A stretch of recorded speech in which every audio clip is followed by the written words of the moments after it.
Listo, pues estamos acá, gracias a Dios en Génesis, vamos ya en el capítulo 38, que no lo estamos viendo capítulo a capítulo, ni mucho menos, pero es nada más como ir viendo los temas centrales principales. Acá nos quedamos la semana pasada cuando venden a José, ¿se acuerdan? O sea, que lo venden sus hermanos en Egipto, porque él es el favorito de su papá, él tiene la túnica del patrón y tiene los sueños donde sus hermanos y todo el mundo se postra ante él y eso pues genera como muchos celos, ¿no? Entonces, pues venden a su hermano y se deshacen de él y le dicen a su papá que se lo comió un animal, ¿no? Y le entregan pues esta túnica ya con sangre y bueno, pues su padre está totalmente deprimido, triste, no puede ser consolado, lloraba, o sea, una situación complicada, un pecado gravísimo de los hermanos y un destino incierto para José. Entonces, aquí el escritor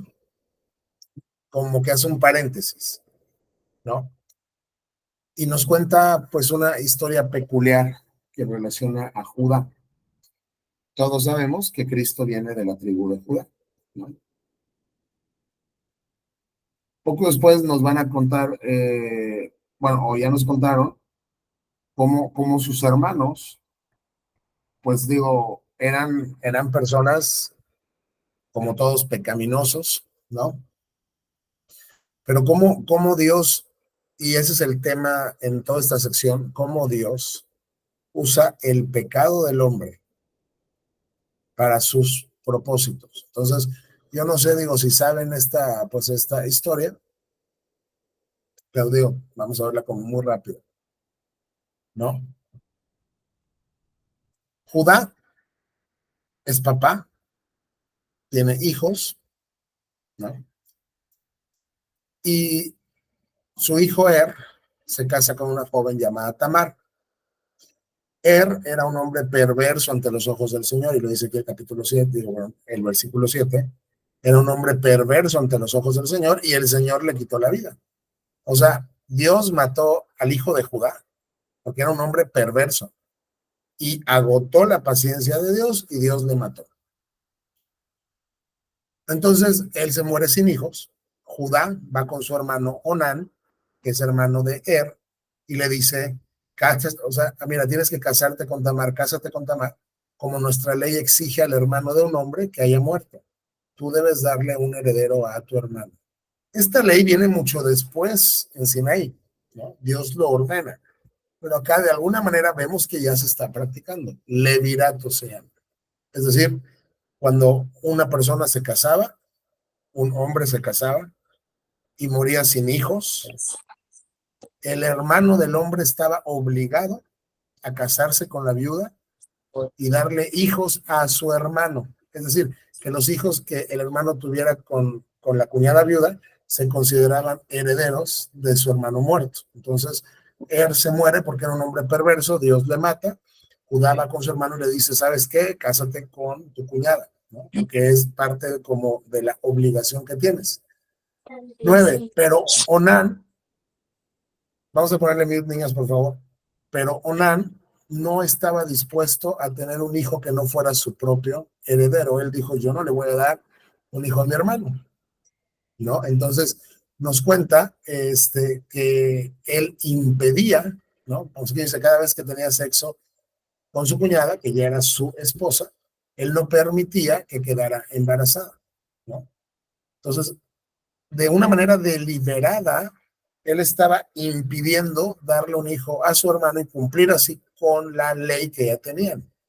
Así que el Señor consideró una maldad que Onán le negara un hijo a su hermano muerto, y el Señor también le quitó la vida a Onán. Hasta acá tienes a un jefe de una tribu que se va a convertir en una tribu que es Judá, que tiene dos hijos, y los dos hijos son malos, son perversos delante de Dios, y Dios les mata. La Biblia nos dice de manera muy clara que Dios les mató por su pecado y por su perversión.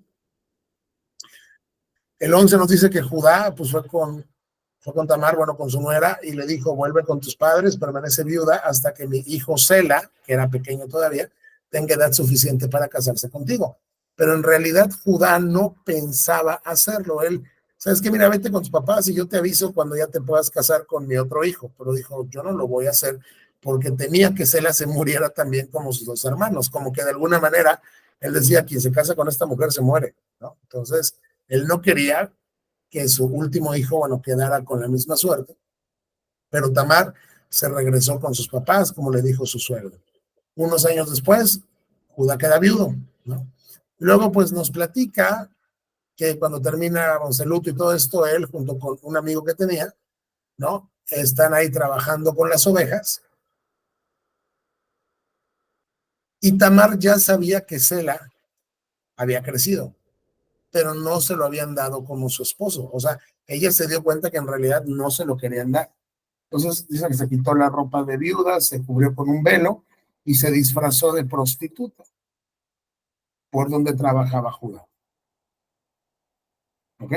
El 15 nos dice que Judá la vio y creyó que era prostituta porque ella tenía el rostro cubierto. Entonces, o sea, bueno, pues se detuvo y le hizo una propuesta indecente. Déjame tener sexo con, o sea, bueno, contigo, ¿no? Le dijo sin darse cuenta de que era su propia nuera. Entonces, pues Judá va a contratar a una prostituta, no sabe que es su nuera. Tú puedes seguir acá toda la conversación, bueno, ¿cuánto me vas a pagar? Te voy a enviar un cabrito, ¿no? Y dice, bueno, pero ¿qué me vas a dar como garantía de que sí me vas a enviar ese cabrito? ¿No? Y entonces ella le dijo, déjame tu sello de identidad junto con tu cordón y el bastón que llevas. O sea, déjame tres elementos como muy importantes que demuestran tu identidad. Yo los voy a guardar como garantía hasta que me mandes mi cabrito. Judá se los entrega, la contrata como prostituta y Tamar queda embarazada. ¿Ok? Luego entonces ella regresa a su casa, se quita el velo, se pone la ropa de viuda que tenía, ¿no? Y cuando le quiere enviar su cabrito, van a preguntar, oye, ¿dónde puedo encontrar a la prostituta que siempre estaba por acá? Y dice, bueno, jamás hemos tenido por aquí una prostituta, ¿no? Y era una prostituta del templo, supuestamente, o sea, era una prostituta pagana. Y Judá no tuvo ningún problema en contratar a una prostituta pagana, ¿no? Lo que él pensaba, pues.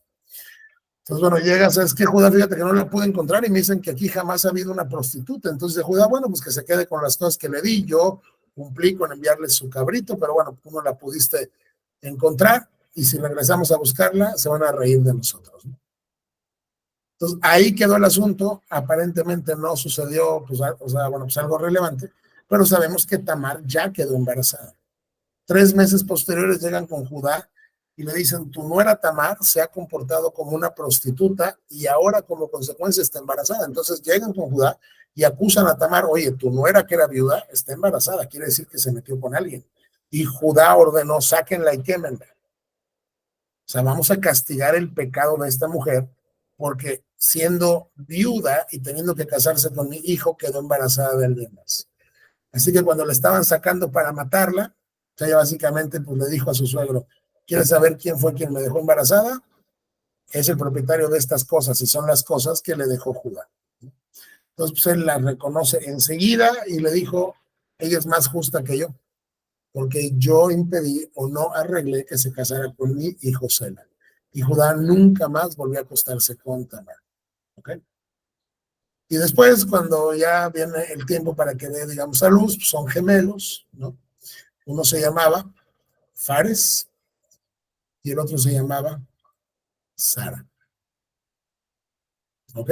Entonces, aparentemente es como una historia inconexa que nos ponen ahí, pero tiene el propósito, entre otras cosas, tiene el propósito de exaltar la gracia de Dios. ¿Por qué? ¿Qué piensan ustedes?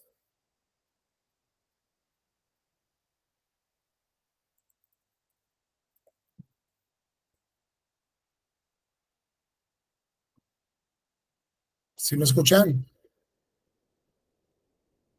Sí, Ok, a ver, ¿quién Sí, quiere, sí lo escuché. okay, a ver, ¿quién quiere participar? ¿Por qué creen que este pasaje tiene como propósito exaltar la gracia de Dios? O sea, han vinculado con otros pasajes en la Biblia que hayan leído a lo mejor ustedes.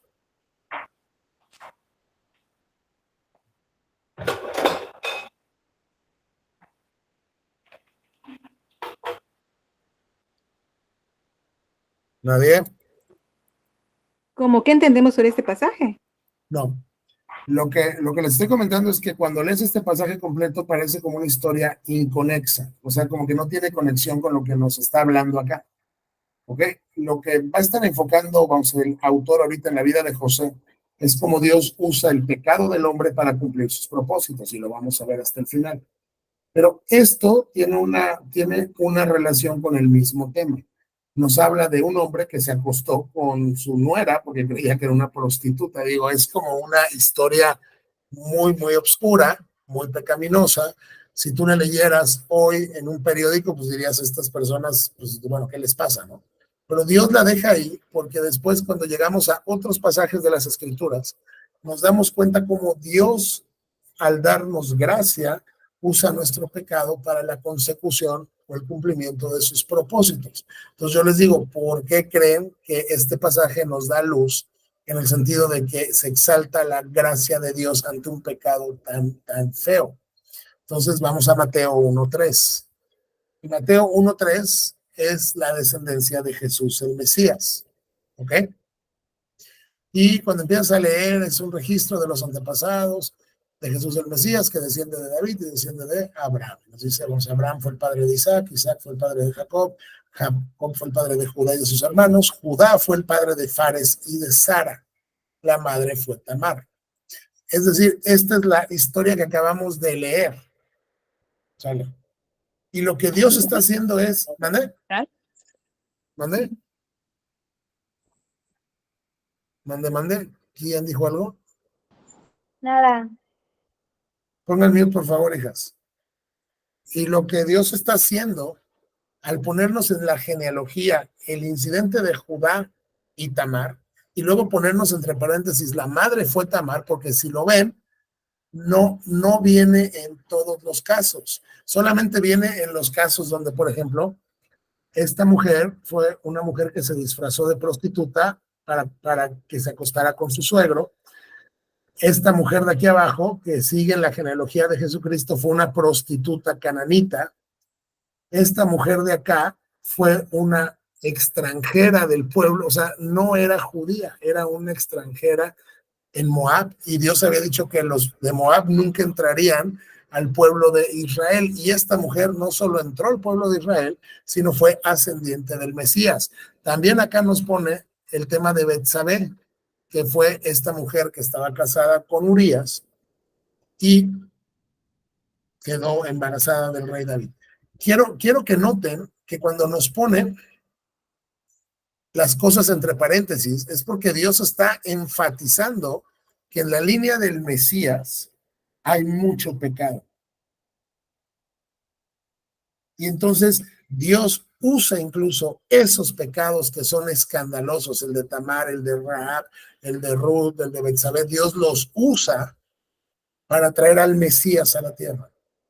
Eso exalta la gracia de Dios. Y eso nos recuerda un poco lo que Pablo ya nos dijo en Romanos, que es donde abundó el pecado, sobreabundó la gracia. ¿Ok? Entonces, por eso es que las genealogías tienen un lugar en la revelación bíblica y son importantes, entre otras razones, porque nos muestra cómo Dios está trayendo al Salvador del mundo en una línea total y completamente manchada de pecado, y parece que Dios quiere, porque enfatiza con los paréntesis en español, parece que Dios quiere que no nos olvidemos de dónde surgen estas personas. O sea, que recordemos las historias tan pecaminosas que están contenidas ahí. ¿Dudas hasta acá?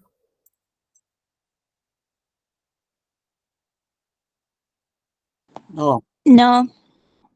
Perfecto. No, está bien. Muy bien, entonces una vez que nos cuenta esto, el foco retorna a José, y no lo vamos a leer así como tanteo porque todos conocemos lo que pasó con José.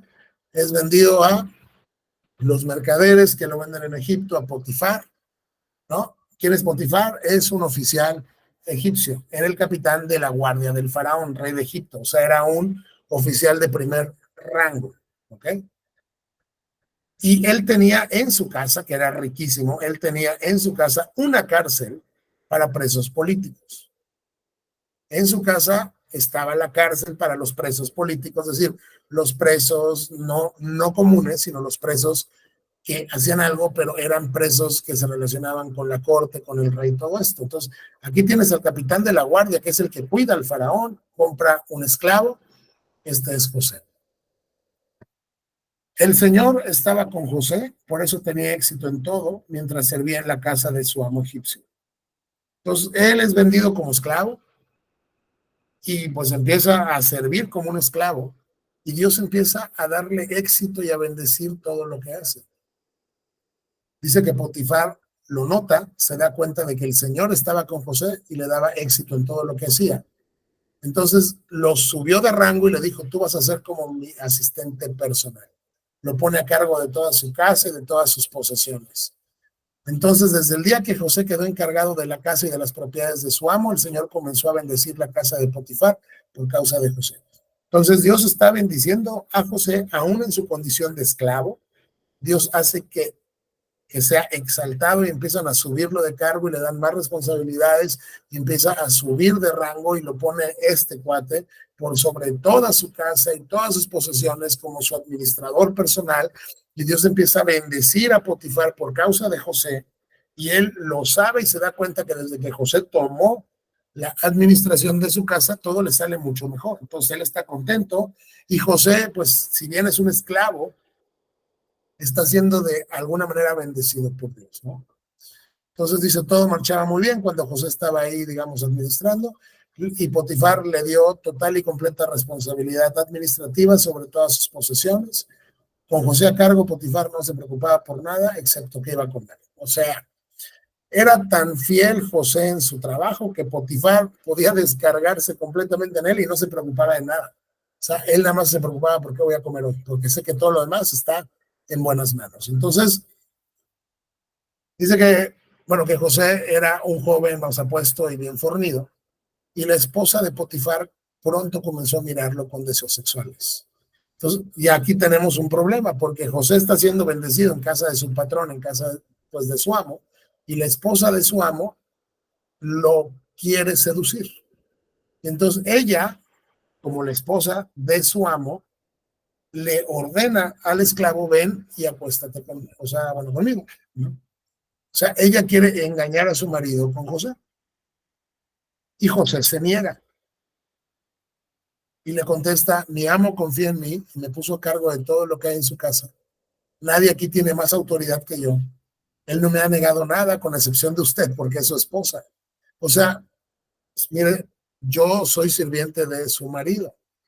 Y él confía tanto en mí que me ha puesto por encima de todo lo que hay en su casa. Y lo único que no puedo tocar es a usted.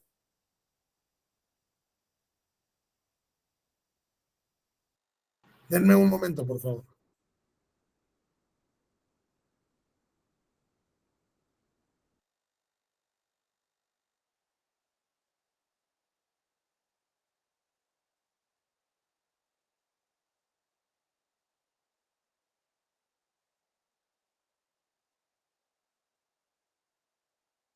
Ya, perdón. Entonces, lo único que no puedo tocar, pues es a usted. ¿Cómo podría yo cometer semejante maldad? Sería una maldad, un gran pecado contra Dios. José aquí muestra temor de Dios y le dice, yo no puedo hacer eso, porque sería una maldad tremenda y un gran pecado contra Dios. Ella sigue presionando a José, él sigue evitándola, dice tanto como podía, sigue ahí, bueno, presionando, y ya sabemos qué pasa. En una de esas, ella lo quiere forzar y le dice, ven, vamos, acuéstate conmigo. Él se sale corriendo, pero el manto se quedó en manos de esta señora. Cuando ella ve que tiene el manto en sus manos, grita y dice, José quiso violarme, pero yo grité. Y entonces se fue corriendo y se escapó. ¿Ok? Ella se quedó con el manto hasta que su esposo viene a casa, luego que llega, o sea, bueno, pues Potifar le cuenta su versión de lo que pasó. Este esclavo, vamos, hebreo que trajiste en nuestra casa intentó entrar y aprovecharse de mí, pero cuando grité, pues fíjate que se fue corriendo y dejó su manto en mis manos. Dice que Potifar se enfurece cuando escucha el relato de su esposa acerca de cómo José la trató. Entonces toma a José y lo mete en la cárcel donde estaban los presos del rey, y José se quedó allí. Como les dije, la cárcel estaba en su casa, ¿ok? Y era la cárcel de los presos políticos, eran los presos del rey, no cualquier preso estaba ahí. ¿Ok? Entonces quiero que vean cuál es esta progresión. O sea, él es un hombre libre, es un hombre rico y es vendido como esclavo y luego Dios lo empieza a levantar y luego, pum, viene y se cae y ahora termina en la cárcel. Dice, pero el Señor estaba con José en la cárcel y le mostró su fiel amor. Pero Dios seguía estando al tanto y gobernando todo lo que estaba pasando ahí y Dios empezó a bendecir a José en la cárcel. El Señor hizo que José fuera el preferido del encargado de la cárcel. O sea, Dios le dio gracia con el jefe de la cárcel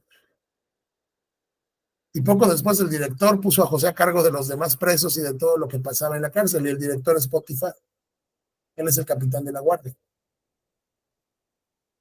El encargado no tenía de qué preocuparse porque José se ocupaba de todo, lo mismo que cuando estaba en la casa, hoy en la cárcel, él queda con la administración de todo lo que pasa en la cárcel, el Señor estaba con él y prosperaba en todo lo que hacía. Acá hay varios comentaristas que dicen que realmente Potifar no le creyó a su esposa.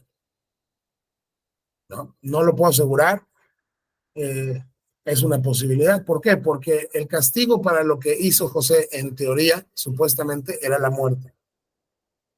No es ir a la cárcel y menos a la cárcel de los presos del rey, era matar al esclavo. Y Potifar no lo mata. Es más, y ni siquiera lo saca de su casa, sino lo manda a la cárcel que está dentro de su casa. Entonces, hay comentaristas que dicen que él en realidad no le cree a su esposa y se enfurece cuando escucha el relato, pero, o sea, de cómo fue que supuestamente vino José y la trató, pero bueno, ellos dicen que se enfurece porque se da cuenta que su esposa es lo que él cree que es, ¿no? O sea, esto desde luego es muy especulativo, pero hay ciertas bases porque, uno, él tendría que morir por lo que hizo y no sucede, y no solo eso, sino lo deja en su casa, pero en la cárcel, y no solo eso, sino después lo nombra administrador de la cárcel. Puede ser una posibilidad, pero bueno, eso es, digamos, incidental, no es como tan importante, ¿no? Entonces acá está en la cárcel, Dios le está otra vez bendiciendo. No voy a entrar a especular qué es lo que está pensando o sintiendo, o sea, bueno, pues José, porque no lo sé y la Biblia no lo dice, pero si tú te pones un poco en esa situación, pues él tuvo sueños donde todo el mundo se postra ante él y hoy es un esclavo. Y luego hoy es un esclavo encarcelado. Como que nada parece que tiene que ver, como que tiene como una relación con lo que él soñó.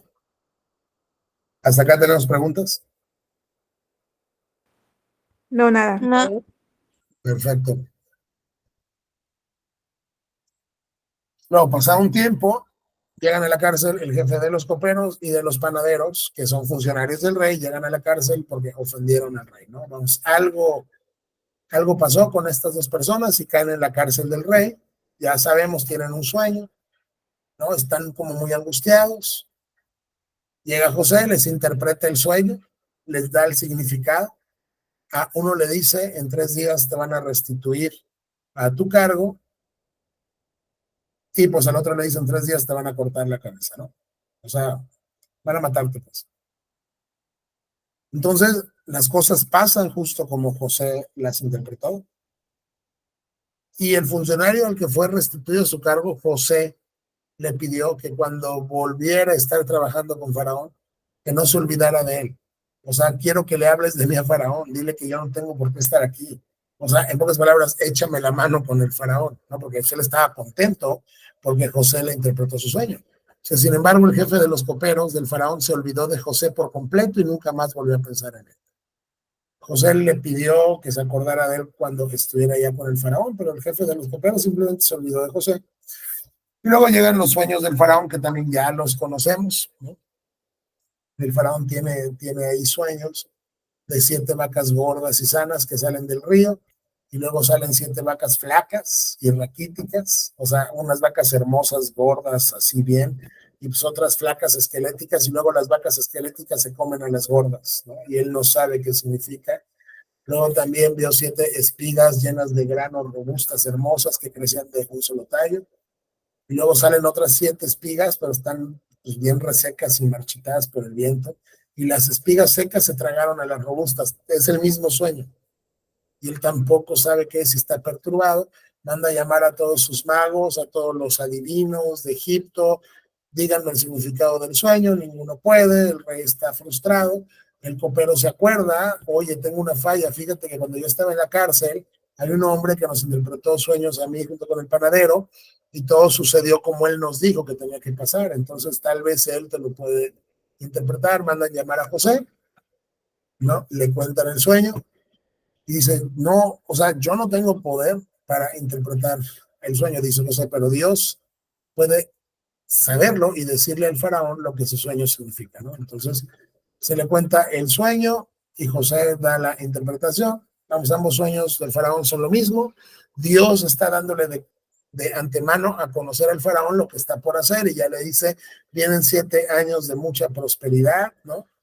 De mucha abundancia, pero después viene un hambre tan intensa, otros 7 años, que van a hacer olvidar toda esa prosperidad. O sea, Dios te está diciendo que te esperan 7 años de bonanza absoluta, pero después agárrate porque vienen 7 años de una hambruna infernal. Entonces, Dios te lo dice, ¿para qué? Para que te prepares, ¿ok? Entonces, tienes que encontrar a un hombre inteligente y sabio y ponerlo a cargo de toda la tierra de Egipto. O sea, tienes que buscar una persona sabia, inteligente, ponlo a cargo de como gobernante de Egipto para que almacene la 1/5 de las cosechas durante los 7 años buenos. O sea, él era un administrador. ¿Por qué? Porque ya tenía experiencia administrando tanto con Potifar en su casa como con Potifar en la cárcel. Entonces, ¿sabes qué? Este es un tema de administración, ¿no? Vienen 7 años buenos, junta todo lo que puedas, ¿no? Para cuando lleguen los 7 años malos, haya que comer en la ciudad. Entonces, eso es lo que tienes que hacer. Punto. Te estoy interpretando tu sueño. Si no lo haces, el hambre destruirá la tierra. Las sugerencias de José fueron bien recibidas por el faraón y sus funcionarios. Entonces el faraón preguntó, ¿a quién vamos a encontrar como este hombre tan claramente lleno del Espíritu de Dios? Así que como Dios te reveló a ti el significado de los sueños, no hay nadie más inteligente y sabio que tú, así que quedarás a cargo de mi palacio y toda mi gente recibirá órdenes de ti. Solo yo sentado en mi trono tendré un rango superior al tuyo. Y aquí de repente, si esto fuera película, pues ya es como el clímax de, wow, o sea, este guate era un esclavo, luego un esclavo encarcelado, y de repente se acaba de convertir en el segundo en poder en el mayor imperio del mundo en este momento, ¿no? O sea, tú eres el segundo en todo el imperio y todo mundo en Egipto va a recibir órdenes tuyas.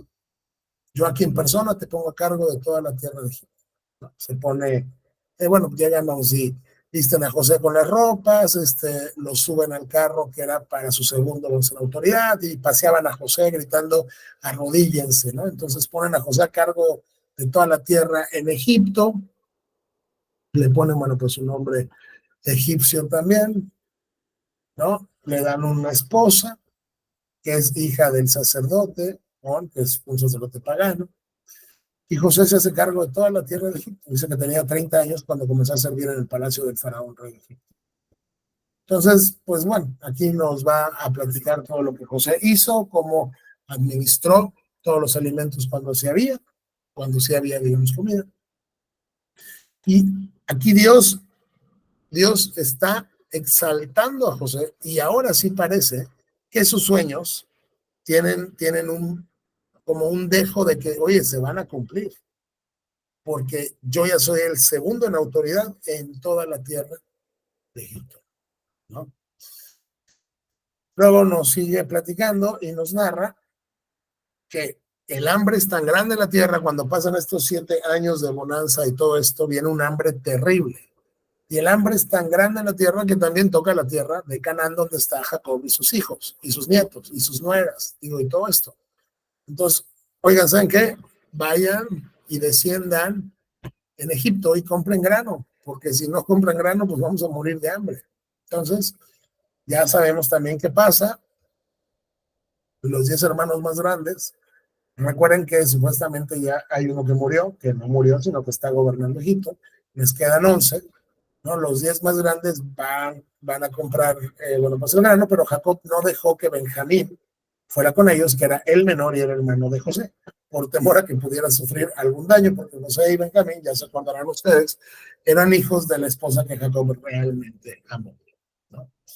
Entonces, bueno, llegan ahí, vamos a Egipto, todo esto, está José como encargado de vender grano a todas las personas. Llegan los hermanos de José sin saberlo, se inclinan ante su hermano cumpliendo los sueños que Dios le dio. José los reconoce, se da cuenta que son sus hermanos que se están postrando delante de él, finge no conocerlos y les habla con dureza, un poco como para desquitarse un poco de todo lo que ha pasado, ¿no? Y les pregunto a ustedes quiénes son y de dónde vienen. Pues fíjate que venimos de Canaán.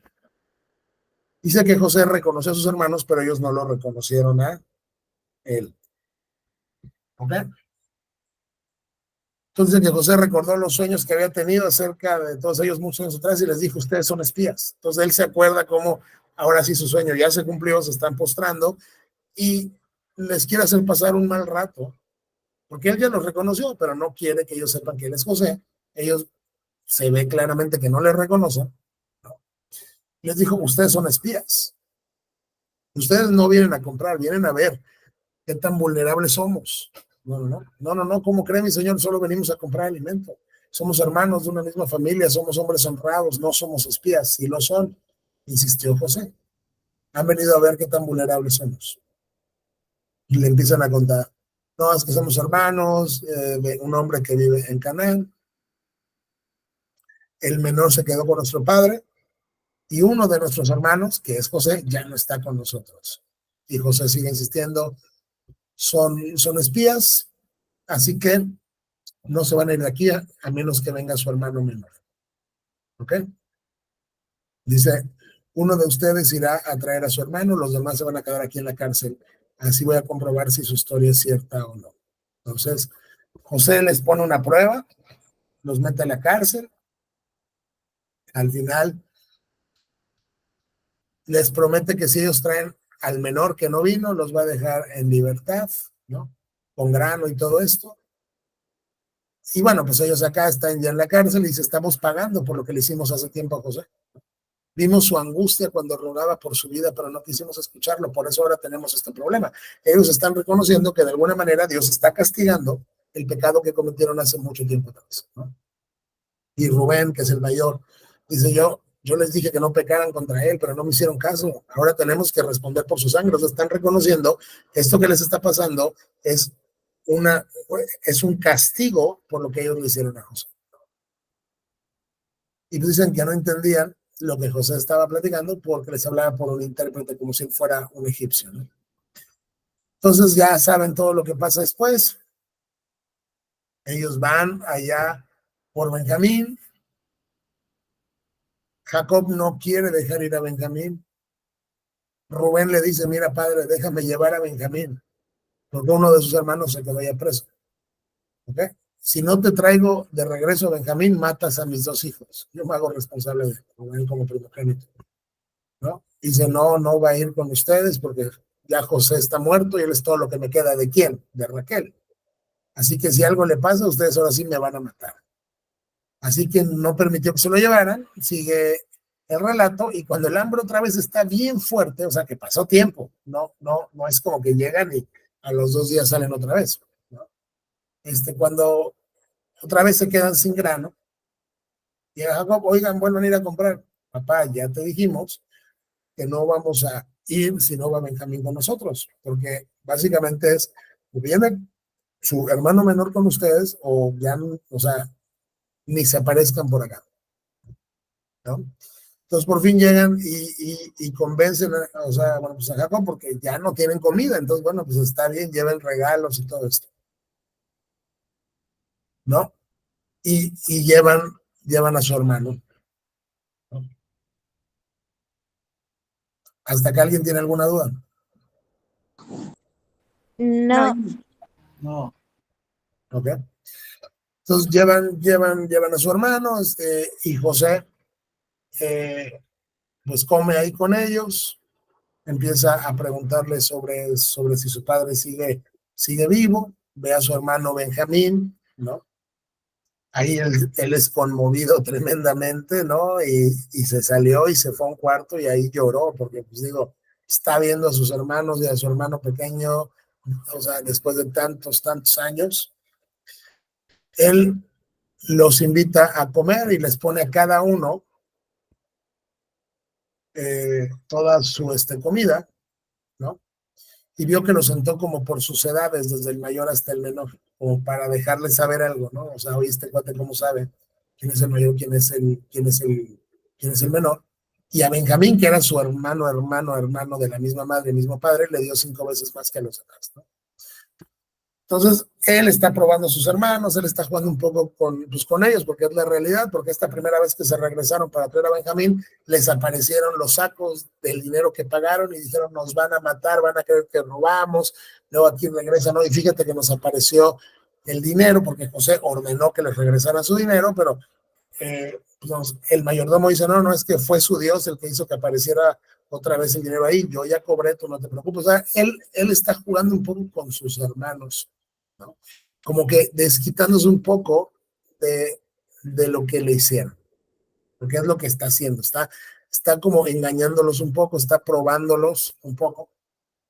Luego otra vez se marchan y José manda que metan su copa de plata con la cual él adivina, porque José pues ya está en Egipto y así que ya se dedica también a la adivinación. Entonces, oye, pues mete mi copa de plata en el costal de Benjamín, entonces ya sabemos, ellos salen, se regresan, los alcanzan los soldados, ¿por qué se roban la copa? No, como crees, vamos a buscar todos los costales y si alguien la tiene ahí va a ser el esclavo para siempre y los demás se pueden ir. Y resulta que la tiene Benjamín y entonces ahora sí los hermanos ya no saben qué hacer, porque dicen, ¿cómo es posible? No, mira, por favor, mi padre ya es anciano, ¿no? Su hijo menor, que es pues ya fue uno que le vino en su vejez. Su hermano de padre y madre, José, ya murió y él es el único hijo que queda y su padre lo ama mucho, ¿no? Tú nos dijiste que lo trajéramos y lo trajimos, pero si no lo regresamos a su padre, él se va a morir, ¿ok? Entonces están ahí suplicando o sea, por favor, yo me quedo aquí como esclavo, pues, ¿no? O sea, porque pues vieron que la copa estaba en el costal del menor y todo es un juego de José. Entonces, ya José no puede contenerse, manda que todos los asistentes se salgan, o sea, porque él se vuelve a reencontrar con sus hermanos cuando llegan ya, bueno, pues con la copa que se robó supuestamente, pierde el control, llora, y dice que lloró con tanta fuerza que los egipcios podían oírlo, y hasta el faraón se enteró. Soy José, dijo a sus hermanos, y ahí él se descubre ante ellos, vive mi padre todavía. Sus hermanos quedan mudos, estaban totalmente sorprendidos, atónitos de que José estuviera enfrente de ellos. Entonces, vengan, acérquense. Bueno, llegan y se acercan. Yo soy José, su hermano, a quienes ustedes vendieron como esclavo en Egipto. Y aquí sus hermanos, desde luego, tienen miedo, porque, ok, se va a vengar. Y no es cualquier persona, es el segundo hombre más poderoso del mundo. Y José dice, pero no se inquieten, ni se enojen con ustedes mismos por haberme vendido. Fue Dios quien me envió a este lugar antes que ustedes, a fin de preservarles la vida. Y esto es sumamente importante, porque el pecado lo cometieron los hermanos. Ellos odiaban a José, ya nos lo dijo ahí Génesis, ellos quisieron venderlo, pero Dios en su control total, absoluto y soberano, es Dios quien está determinando que esto suceda. O sea, esto no es algo que tomó a Dios como por sorpresa. Dijo, ¿ahora qué voy a hacer? Ya me vendieron a José. No, es Dios quien está tramando, quien está estructurando, quien está escribiendo la vida de José. Y esto es parte de la historia que Dios escribió para él. Así que fue Dios quien me envió aquí antes que ustedes, ¿no? ¿Para qué? Para preservarles la vida. Porque si José no se hubiera ido como esclavo en Egipto, la familia completa de Israel se hubiera muerto. Porque el faraón jamás hubiera tenido una persona que le interpretara su sueño. Y entonces Egipto también se hubiera muerto. Y no hay nadie que venda grano. Y Jacob y su familia se mueren. Y el Mesías no viene. Y todo esto fue por una túnica.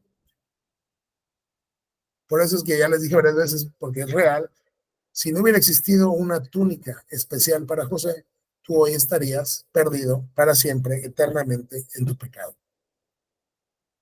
Porque Dios tenía que preservar la vida de la familia del pacto por la cual vendría el Mesías. Y José lo reconoce de manera muy clara. Fue Dios quien me envió a este lugar antes que ustedes para preservarles la vida. Dios me hizo llegar antes que ustedes para salvarles la vida a ustedes y a sus familias y preservar la vida de muchos más. Por lo tanto, fue Dios quien me envió a este lugar y no ustedes. 3 veces fue Dios. Claro que fueron ellos, pero el autor original del plan, digo, es decir, el mero que me mandó aquí fue Dios. Y fue Dios quien lo metió en la cárcel. Y fue Dios quien hizo que lo vendieran como esclavo. Y fue Dios quien programó, quien determinó, quien ordenó, quien decretó que cosas malas desde nuestra perspectiva humana le sucedieran a José. No fue Satanás, fue Dios. Eso tenemos que tenerlo claro, porque desde Génesis hasta Apocalipsis, la soberanía de Dios se exalta en todo momento y en toda esfera de la experiencia humana, incluso de la salvación del hombre. Entonces, fue Dios, y fue Él quien me hizo consejero del faraón, administrador de su palacio y gobernador de todo Egipto. Entonces le dice, vayan por mi papá, díganle que soy señor en la tierra de Egipto, que venga de inmediato, van a poder vivir en Gosén, que es una región buenísima. Aquí en Egipto traigan a su familia, a sus hijos, sus nietos, rebaños, manadas, todo lo que tengan, vengan de aquí los voy a cuidar. Dios me ha puesto aquí para guardar a la familia del pacto, porque todavía quedan 5 años de hambre, de lo contrario, ustedes se van a morir, ¿no? Entonces, él ya está, o sea, ya les dijo quién es y les dijo, traigan a mi padre, por favor. ¿Eh? Ahora, el faraón, pues se entera en lo que sucedió con su segundo al mando, ¿no? Y el faraón y sus funcionarios se alegraron mucho de que la familia de José apareciera. Así que el faraón, el mero, le dijo a José, tráete a tu familia, carguen sus animales, vayan a Canaán, vayan, busquen a su padre, vuelvan aquí, les daré lo mejor de la tierra de Egipto, van a comer lo mejor que produce esta tierra. Y así que llévate carros de Egipto para que transportes a tus hijos, esposas, así traigas a tu padre. No se preocupen por sus bienes, lo mejor de Egipto es de ustedes. Esto que estamos viendo ahorita que decimos, wow, no lo estaba viendo José cuando lo vendieron a Egipto. Es decir, nuestras circunstancias presentes no nos permiten ver lo que va a hacer Dios con las situaciones que trae a nuestra vida en el futuro. No sabemos. No sabemos lo que Dios está ordenando en la vida de cada quien con cada cosa que te sucede. Por más ínfima que te parezca, por más pequeñita, por más trivial, por más insignificante, Dios tiene un propósito para todo lo que hace en tu vida y no sabes cuál va a ser el fin. En este caso ahí está la gran bendición. Si esto no hubiera pasado, ustedes se mueren de hambre. Pero ahora el más poderoso de todo el mundo en este momento está diciendo, vente para acá, lo mejor de mi país es tuyo. Así que les dan carros, todo esto, van con Jacob, van por Jacob, emprende Jacob el viaje y durante la noche Dios le habla en una visión. Le dice, Jacob, aquí estoy, respondió Jacob, yo soy Dios, el Dios de tu padre. No tengas temor de descender a Egipto, porque allí haré de tu familia una gran nación. Yo descenderé contigo a Egipto y te volveré a traer. Morirás en Egipto, pero José estará contigo para cerrar tus ojos. O sea, Dios tan misericordioso que aún una de las peticiones terrenales más grandes que que Jacob hubiera podido tener, se la va a cumplir. Te vas a morir allá, pero tu hijo, al que tanto extrañabas y al que tanto amas, él va a cerrar tus ojos. Y no te preocupes, yo voy a ir con ustedes a Egipto. Porque, y esto es lo que pasa en Egipto, voy a convertir a una familia de aproximadamente 70 personas en un pueblo de más de 2 millones. Va a ser como mi laboratorio de cultivo, donde ustedes van a crecer de una manera exponencial. Así que ve, yo voy contigo, ¿no? Entonces aquí, bueno, pues nos narra el viaje, ¿no? Fueron toda su familia, llegan a Gosén, ¿no? Aquí se encuentra ya con su padre, digo, es una escena bastante dramática. Y dice Jacob, estoy listo para morir porque he vuelto a ver tu rostro, sé que aún vives, ¿no? Entonces aquí, bueno, pues llegan y les da José las instrucciones de qué le tienen que decir al faraón cuando los entreviste. Aquí, o sea, bueno, pues llega también, vamos a ver, Jacob y se presenta ante el faraón y le dan toda esa región, le pregunta a qué se dedican, etcétera, ¿no? Nos sigue platicando sobre lo que hizo José en el tiempo que estaba todavía, vamos, el hambre, y los egipcios estaban agradecidísimos con José por todo lo que había hecho, que era básicamente salvarles la vida. Luego aquí cierto día, tiempo después, va José con sus hijos, con los hijos que tuvo en Egipto, que se llaman como Efraín y Manasés, que se van a convertir en 2 de las 12 tribus de Israel. Va con Jacob, él quiere bendecir a sus hijos. Él, de hecho, en este momento le está dando la primogenitura a José. Y Jacob tuvo que cambiar la primogenitura de Rubén a José, porque la Biblia nos contó ya que Rubén se acostó con una de las concubinas de su padre, deshonrando a su padre. Y fue algo tan grave que Jacob le quita la primogenitura a Rubén y no se la va a dar a Judá como muchos piensan, porque dicen, es que o sea, si el Mesías viene de Judá, seguro Judá se quedó con la primogenitura. No, la primogenitura, la Biblia nos va a decir después en Crónicas, me parece, la primogenitura pasó directamente a José por conducto de sus hijos. ¿Ok?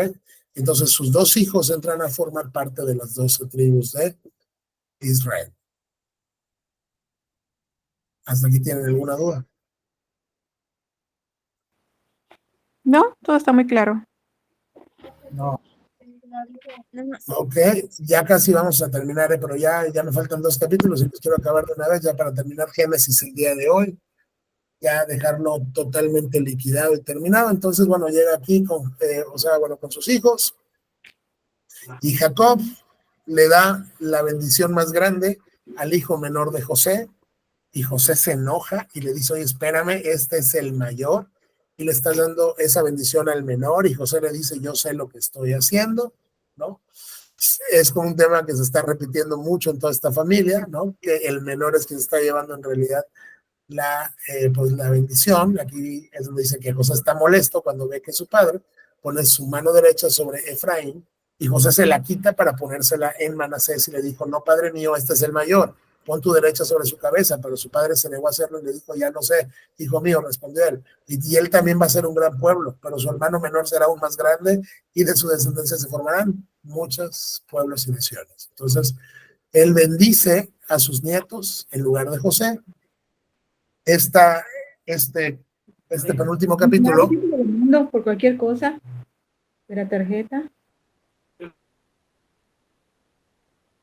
Este penúltimo capítulo contiene las bendiciones que ya Jacob en su lecho de muerte prácticamente ya al final le da a cada uno de sus hijos, y son bendiciones muy proféticas, son inspiradas por el Espíritu Santo, ¿no? Y acá tenemos Judá, mi hijo es un león joven. De aquí viene que en Judá hay, ¿cuál es el animal que representa a la tribu de Judá? El león, ¿ok? Y viene porque aquí Jacob le está diciendo, tú eres un león joven, ¿no? El cetro no se apartará de Judá. El cetro es el símbolo del poder de los reyes. Entonces, básicamente aquí está diciendo, el cetro no se apartará de Judá, ni la vara de mano de sus descendientes, hasta que venga aquel a quien le pertenece, aquel a quien todos los países de la tierra o naciones honrarán. Digo, aquí esta es una clarísima referencia al Mesías, y que el Mesías va a venir por Judá, ¿no? O sea, el que va a gobernar va a ser Judá. De ahí van a salir reyes, y no se le va a quitar su cetro hasta que venga al que le pertenece completamente, y a ese todas las naciones del mundo lo van a honrar. Es una referencia clarísima al Mesías, y él está bendiciendo a cada uno de sus hijos de manera profética, porque está desde luego inspirado por el Espíritu Santo, de manera como, bueno, eso lo voy a dejar para después, porque tampoco quiero meter aquí controversia. Pero bueno, entonces aquí el punto es, viene toda la bendición para sus hijos, ya nos platica que muere, y pues entierran a Jacob. Aquí ya se murió Jacob, por fin ya terminó su vida, ¿no? Y pues José es un tiempo, digamos, emotivo, vamos, abraza a su padre, el cuerpo, llora y lo besa, y lo embalsaman en Egipto. Él fue embalsamado según el proceso egipcio. Y los egipcios guardaron luto por Jacob durante 70 días. O sea, al ser el padre de José, el segundo del reino, los egipcios lo tenían en gran honor y gran estima, ¿no? Y pues aquí básicamente pues nos narra de, oye, fíjate que mi papá quiere que lo entierren en Canaán. Bueno, él quería que lo enterraran en Canaán, y pues ahí se ve, y vamos a enterrar a tu padre como él hizo que le prometieras, y nos narra cómo va, y pues el entierro y todo esto en la tierra de Canaán. Ahí es donde dejan el cuerpo de Jacob. Y la parte más interesante de este capítulo viene acá. Entonces, otra vez, después de haber enterrado a Jacob, pues José ya se regresa con sus hermanos y sus familias y todo el mundo, vamos a Egipto, porque también fueron muchos egipcios al sepelio de Jacob, ¿eh? O sea, fueron con José hasta Canaán. Pero ahora que su padre había muerto, los hermanos de José tuvieron temor y decían, ahora José mostrará su enojo y se vengará por todo el mal que le hicimos. Ahora sí, ya que no está papá, porque digo, pues entiendo que él como que se restringía porque estaba mi papá y no quería causarle un daño a él, pero ya que mi papá no está, ahora sí nos va a mostrar su furia, nos va a mostrar su ira, y se va a vengar por el mal que le hicimos, el cual ellos reconocen, ¿no? Entonces, vamos, ellos envían un mensajero y le dicen, ¿sabes qué, José? Fíjate que antes de morir tu padre nos mandó que te dijéramos, por favor, perdona a tus hermanos por el gran mal que te hicieron, por el pecado de haberte tratado con tanta crueldad. O sea, mira, fíjate que papá nos pidió que te dijéramos que nos perdones. O sea, escucha la petición de tu padre, es el punto acá, ¿no? Ya no está, pero él nos dejó todavía en vida dicho esto. Díganle a José que los perdone. Por eso nosotros, los siervos del Dios de tu padre, te suplicamos que perdones nuestro pecado. Ellos tienen mucho miedo porque dicen, ahora sí nos va a matar. Cuando José recibe el mensaje, pierde el control, llora otra vez. Es una historia muy, muy dramática. Sus hermanos llegan, se postran ante él en el suelo, otra vez cumpliendo su sueño. Mira, somos tus esclavos. Y cuando José les contó el sueño, dijeron, ¿crees que nos vamos a postrar ante ti? Y aquí está.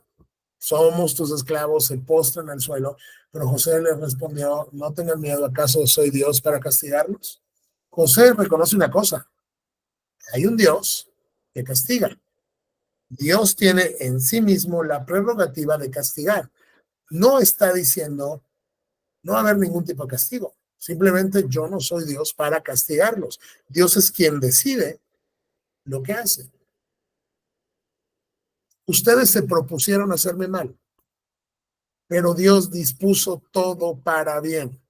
Otra vez la soberanía de Dios trabajando por sobre el pecado del hombre. Él no es el autor de la maldad de estos hermanos. Él no es el autor del pecado de los hermanos de José. Él usó el pecado de los hermanos de José para el bien último y final del pueblo del pacto. Y él lo tiene muy claro. Él en Génesis, desde Génesis, él ya está entendiendo la soberanía de Dios.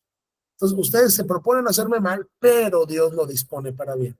Él me puso en este cargo para que yo pudiera salvar otra vez la vida de muchas personas. Dios fue quien me trajo aquí, Dios es quien controló todo, el responsable de mi vida es Dios. Dios usa su pecado, aunque Él no es el autor del pecado, pero Dios decreta usar su pecado para el cumplimiento de sus propósitos. Entonces, no tengan miedo, yo seguiré cuidando de ustedes y de sus hijos. Así que les habló con ternura, bondad, los reconfortó, los perdona, no va a pasar nada, les abraza, son mis hermanos, no se preocupen. Y bueno, por último, y aquí termina Génesis, y aquí terminan las 4 personas en las cuales se enfoca Génesis en la segunda parte del bosquejo, muere José. Dice que vivió hasta los 110 años. alcanzó a ver 3 generaciones de su hijo Efraín y también de Manasés. Y entonces él se despide de sus hermanos y les dice, yo pronto voy a morir, pero Dios los ayudará y los sacará de esta tierra de Egipto. José es profeta. Y Jacob ya recibió la promesa de que vaya, pero Dios le va a sacar. Entonces, yo ya me voy a morir, ¿ok? Pero Dios va a estar con ustedes, Dios los va a estar ayudando y en su momento los va a sacar de la tierra de Egipto. Él los hará volver a la tierra que solemnemente prometió dar a los patriarcas Abraham, Isaac y Jacob. Él entiende que el punto no es estar en Egipto permanentemente y para siempre. Dios va a tener un propósito con meter a la familia del pacto en Egipto, pero Dios después va a cumplir su pacto y los tiene que regresar a la tierra que él prometió dar. Entonces José hizo jurar a sus hermanos y les dijo, cuando Dios venga y los ayude y los lleve de regreso, deben llevarse mis huesos con ustedes. No me dejen sepultado aquí, yo quiero estar en Canaán, pero cuando eso suceda, lleven mis huesos con ustedes. Y vemos en Éxodo que así pasó. Y José dice que murió a los 110 años de edad y los egipcios lo embalsamaron y pusieron su cuerpo en un ataúd en Egipto. Y de manera providencial, por la gracia de Dios, hemos terminado 50 capítulos de Génesis. Entonces, no sé si hasta acá tienen alguna pregunta, porque si Dios lo permite, la próxima vez que nos escuchemos, vamos a estar entrando al mismo tipo de estudio panorámico, pero ahora en Éxodo, que es la continuación de donde nos quedamos aquí.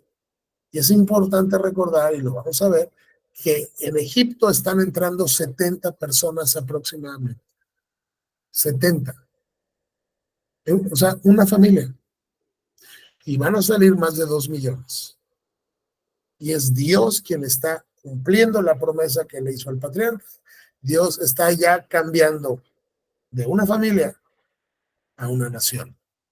Y aquí en Egipto es donde Dios les convierte en nación. Y luego les va a sacar, lo vamos a ver aquí en el Éxodo, y va a comenzar su relación pactual, ya no con patriarcas, sino ahora la relación pactual va a ser con el pueblo. ¿Ok? Pero lo vamos a ver si Dios lo permite en su oportunidad. Entonces, pues ya terminamos, hermanos. No sé si aquí tienen alguna pregunta, alguna duda de lo que vimos hoy o en general del libro de Génesis. No, ninguna. No. ¿Todo claro? Perfecto, bueno, pues entonces, gracias a Dios, terminamos acá Génesis y pues termino con la grabación un momento, por favor.